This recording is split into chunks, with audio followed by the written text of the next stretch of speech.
Hey everyone, if you're on the path to U.S. citizenship, listen up, because there's a major change coming in 2025 that you absolutely need to know about. We're talking about a brand new Civics test. So let's walk through exactly what's changing. So, are you planning on applying for naturalization sometime in 2025 or even after that? If the answer is yes, then you are in exactly the right place.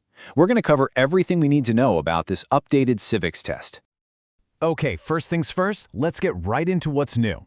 U.S. Citizenship and Immigration Services, USCIS, is officially updating the Civics test. So, what does this new version actually involve for you, the applicant? At its heart, the 2025 Civics test is an oral exam, and this is super important. It means you're not going to be sitting there with a pencil filling out bubbles on a sheet of paper. Nope. You'll be having a direct, spoken conversation with a USCIS officer during your naturalization interview. So who does this new test actually apply to? This is the most important detail to lock in your memory. If you file your application for naturalization, that's Form N-400, on or after October 20th, 2025, this is the test you'll be taking. Now, let's break this whole thing down by the numbers. And trust me, getting a handle on these specifics is the absolute key to feeling prepared and walking in there with confidence on your test day. And I'm going to say it again because it really changes how you should prepare. This is not a written multiple-choice test. A USCIS officer will ask you the questions directly, out loud, and you'll need to answer them verbally. Think of it like a conversation. So, how many questions are we talking about here? Well, the officer is going to pull from a bigger, official list and ask you a total of 20 questions during your interview. And out of those 20, here is the number that matters most, the magic number, 12. You need to answer 12 questions correctly to pass. That's your target. In fact, as soon as you hit that 12th correct answer, the test is over, and you've succeeded.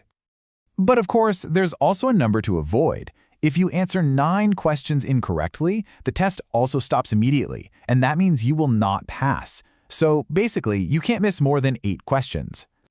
So this really shows you how the test actually flows. The officer asks, you answer, and they're keeping track. The really key thing to realize is that you might not even get asked all 20 questions.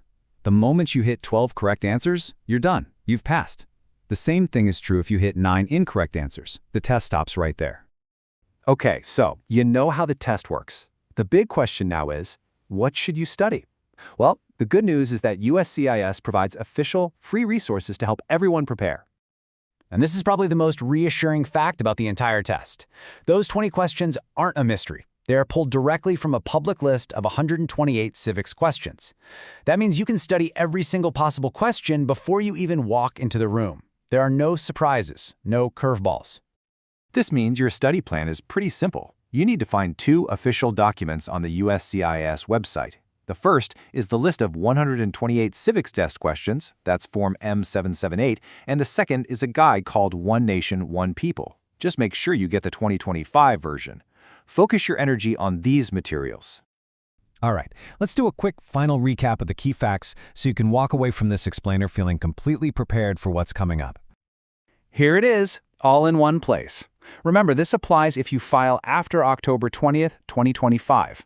It's an oral exam where you'll face up to 20 questions, and your goal is simple: get 12 correct answers. That's the formula for success. You now have the complete roadmap for this important part of your naturalization journey. You know the rules, the numbers, and exactly what to study. The path is clear. The only question left is, are you ready to take that next step? Good luck!